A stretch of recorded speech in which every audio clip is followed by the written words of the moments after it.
What I'm about to share with you is a very powerful, active form of persuasion. The bad news is it's work. It's a lot of work, but the good news is it's very effective. It applies to a lot of areas of life. And once you get it down, it's actually positive sum for people. So they feel good that you used this on them, and you feel good because you got what you wanted in the first place. It has gotten me jobs. It's gotten me into a school I loved. It's gotten me a raise. It's gotten me friendships. It's gotten me relationships. It's gotten me users and subscribers. And it'll get me a lot more in the future because it's very dependable. And I don't think it's specific to me at all. This is a universal form of persuasion. I'm going to break it down in detail so you too, if you're willing to do the work, can get what you want. Here we go. Here's a summary to the whole technique in 4 sentences. I build trust through doing what I say. Then I convert that trust into behavior change. Then I keep doing that until I get what I want. And then I reflect to make sure in the future I want the right things. So trust is the foundational element of this whole technique. And for the purposes of this video, trust is just a proxy for how well current words describe future actions. Okay, so why is trust important and how do I use it to get what I want? Whatever I want requires someone to behave differently, even if that person is myself. Behaving differently, though, is scary. It's riskier than repeating what one is already doing because the outcome is less certain. So by showing a history of my words accurately predicting my actions and building trust, it feels less risky to change behavior for me. So the outcome is behavior change, but the currency, the medium to create that is the value of words. So here's my 5-step playbook to get more trust and convert that into behavior that gives me what I want. I make my words more valuable. 2, I trade the value of my words for new behavior through an offer. Like, hire me, I'll make you a lot more money. 3, they believe me, so they do what I say. I get what I want. 4, finally, I actually follow through on what I said I would do in the offer so that I can continue doing this trade of words for behavior. Now, it's easy to want something. It's actually pretty easy to offer something too. The hard part is increasing the value of my words. So that's what I'm going to focus on for the rest of the video. Again, just because it's hard doesn't mean it's complicated. I make my words more valuable by saying something and then doing what I said I would do. It's as simple as that, but I have found there are techniques to doing what I say in a manner that maximizes the trust I get at the end. So even though in 2 scenarios, I might do exactly what I said I would do, it's the way I do it and the way I say it that determines how much trust I get, which determines how quickly I get what I want. All right, here's the real meat. 6 steps to doing what I say so that I could build trust and create behavior change to get what I want. 1, I decide what to do. 2, I say it. 3, I start doing it. 4, I say how it's going. 5, I finish. And then 6, I reflect. Each of those steps requires a unique skill and has a right and wrong way to do it. So let's break down each. Deciding what to do requires clarity. And I think the easiest way is to start with identity. Defining the type of person that I want to become. For example, I'm an entrepreneur who works 40 hours a week but makes $1 million a year. I'm not yet, but I will be. I'm someone who always finds time to exercise and eat well because I'm a healthy person. I'm a curious person who enjoys reading and writing all the time. I like starting with identity because it resonates a lot deeper. And it also makes it easier to decide what to do next because I don't have to define like a well thought out roadmap. I just have to ask, what would this type of person do this week? So an entrepreneur who is high level would probably focus on solving the biggest problem that's holding back their business this week. A healthy person would look at their schedule and block off 30 minutes a day to exercise and grocery shop. A bookworm would always have a book and read it right away in the morning and between other things that they're doing. Simple. Pitfall I've noticed with this, is if I want to change a lot about my life and I want to assume multiple new, vastly different identities, I'll just focus on one at a time. So if I'm fat and eating fast food every day, then I will focus on maintaining a routine of exercise and healthy eating. And then once I feel confident that I can keep doing that, then I'll focus on getting out of the job I hate into a job that I want while maintaining the first identity. All right, step 2 is saying it. Saying it requires accountability. And this is when things get real. It's fine to want things and to journal about who you're going to become, but when you say it, there's no going back. So I call my shot.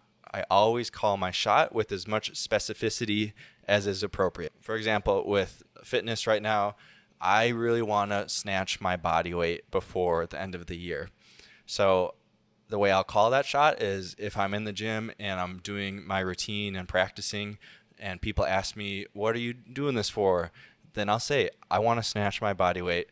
I'll say, I'm going to, not I want to. I'm going to snatch my body weight before Christmas.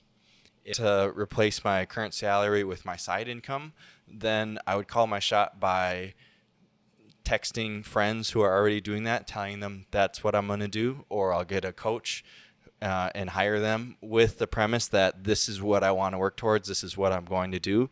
Or maybe if the side hustle is cohesive with like my digital brand, I might just do a public post saying this is what I'm going to do by the end of the year, and follow along if you want to enjoy the journey.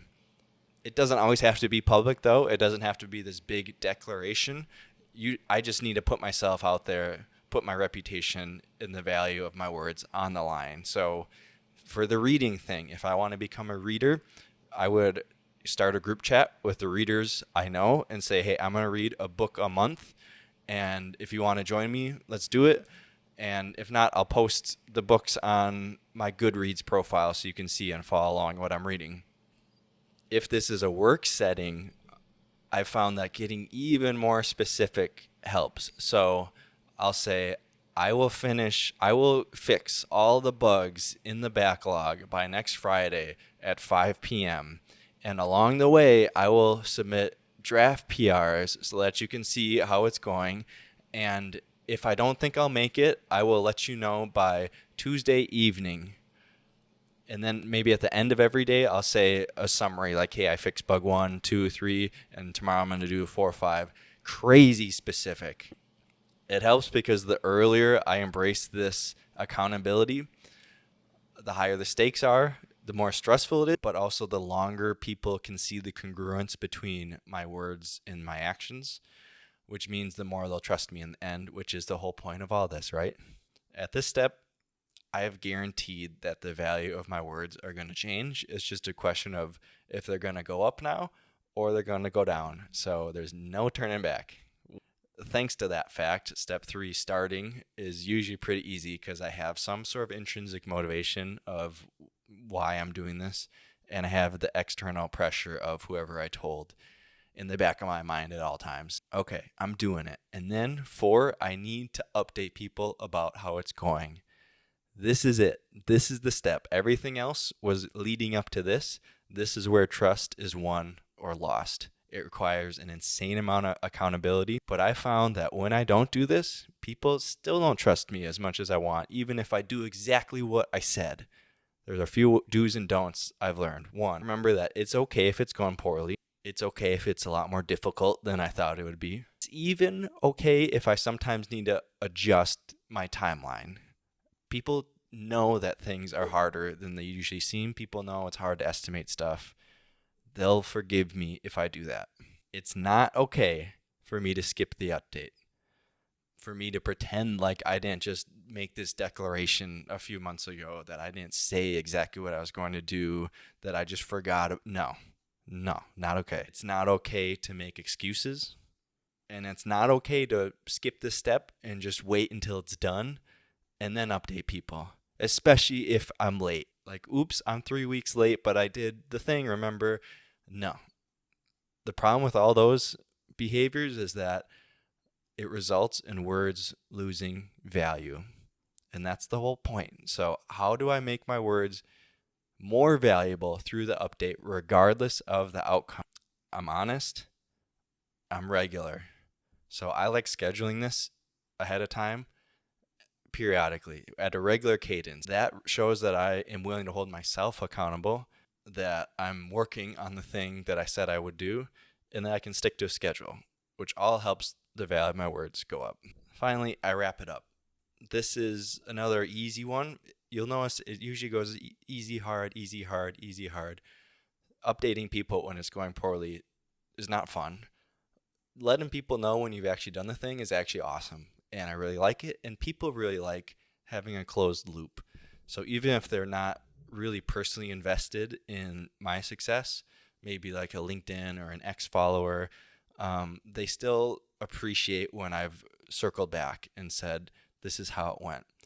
I've also noticed that even if they're not there along the journey of my doing what I'm saying, they might be scrolling back and seeing my old posts. And if they see that open loop, they just won't trust it as much. So for those people, I like to do that update in a package where it makes them feel like the hero still. Like, say, I was making a YouTube video a week. That was a goal for a year. And I set it in January. And then it's December. I would post a final update saying, I posted a new YouTube video every week. Here's what I wish I knew at the beginning. So these people who don't really care about me feel like they're getting some lessons from someone who's put in a lot of work. And then I, as a byproduct of that, do get some trust at the end from them, even if they don't know me directly. If this is with people who do care about me, it's very simple. Like, I can just text that group chat, hey, I did it, and they'll like me, and I'll get all the positive affirmation from it, and it feels good. The point is closing the loop. Feels good for everyone.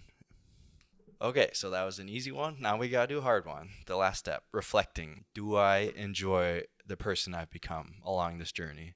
Were the sacrifices I made worth it? Do I want to keep saying no to other identities so that I can maintain this new one? And if I continued down this path, would I be doing so out of authenticity or out of obligation? This part is hard and scary because honest answers often have inconvenient implications. For example, I thought I wanted to be the CEO of a VC-backed startup like Elon. So I quit my job. I worked on this thing full time for a couple of years. I got it to a point where I had users and subscribers and people were interested, and I was talking to investors and co-founders, and they were willing to part with significant amounts of time, money, wisdom, that they would just give it to me based on my work and my vision. So I felt like I had enough signal to show that I could keep going down this path. And then I did this reflection point, and I said, I made it this far. Do I want to keep going? And I was very frustrated to find out that the answer was no. I did not want to run a VC-backed company anymore at that time, for that company at least. And that sucked. That sucked that I spent so much time going down that path. And then I stopped and looked back at that path and was like, I don't want to keep going forward. So I open sourced the app. I told all the co-founders, hey, I'm not raising VC anymore. They all were like, hey, I get it, but I don't want to work with you anymore. And I got a normal job, and I spent the next year like digging myself out of the financial hole I put myself in. And it was really hard, and it sucked. But the point is, it was the right decision. It was the right decision. Maybe I could have pushed forward and just grinded it out, and maybe I would have got over the hump and crushed it and sold it by now and be very wealthy. But I don't know. I don't think I would have resonated with that journey along the way, even if I had the material success of it. And I think somewhere along that line, I would have sabotaged it. That's all to say. I went for a long time without reflecting on what I was doing. And despite building a lot of trust and getting the exact behavior I wanted from users, investors, other co-founders, I found out that I wanted the wrong thing in the first place. So reflection mitigates the risk of overinvesting in the wrong things. If I always get what I want, but I never want the right things, I'm just an ambitious fool. The way to avoid that is by stopping and reflecting. That's so important. The final step for me is connecting all of this to one thing, making all the actions, the desires, the trust, the value, connecting it to something that's larger and more sustaining than this cycle of trust to behavior transaction. And that is purpose, my endless purpose, the purpose that goes on for a lifetime, that is not going to be finished with this. So the point is, I want to connect all this to something long-standing so that now and in the future, I can focus on living in alignment with that thing rather than chasing a one-time milestone or goal or metric. Having a purpose makes it a lot easier to know what I should desire next, which makes it a lot easier to know what I should do next. And at this point, the only thing left to do is to start again. This video came from a blog post that I wrote on my site. And if you enjoyed this and would like this in written form in the future, you can go there and subscribe so you get that in your email. And if you also like the video format too and want more of these, subscribe below, and I'll see you in the next one.